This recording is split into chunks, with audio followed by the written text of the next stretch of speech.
How does inflammation affect colonic diverticula? Imagine your large intestine as a long tube with tiny pouches hanging off its walls.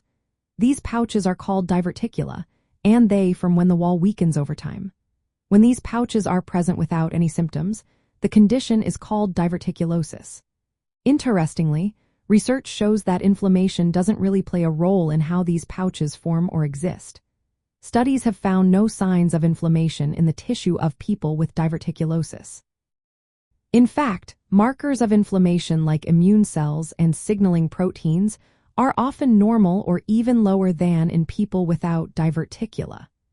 This means that diverticulosis is mainly a structural issue, caused by changes in the muscle and nerve layers of the colon, not by inflammation. But things change when diverticulitis occurs. Diverticulitis happens when one or more of these pouches become inflamed and infected.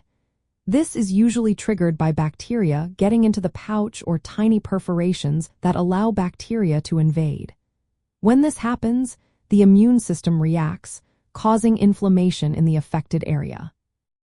This inflammation is responsible for the symptoms many people experience, such as sudden lower belly pain, fever, nausea, and changes in bowel habits.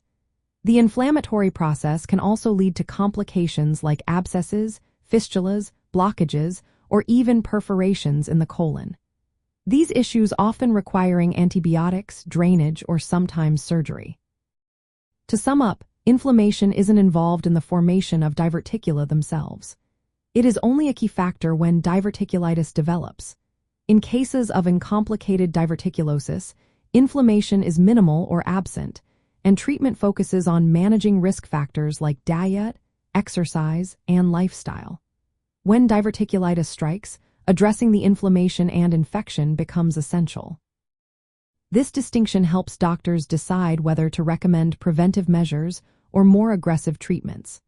Overall, understanding that inflammation mainly affects diverticula during infection helps ensure proper care and avoids unnecessary treatments for those with asymptomatic diverticulosis. Always consult healthcare professionals for personalized advice, as individual cases can vary widely.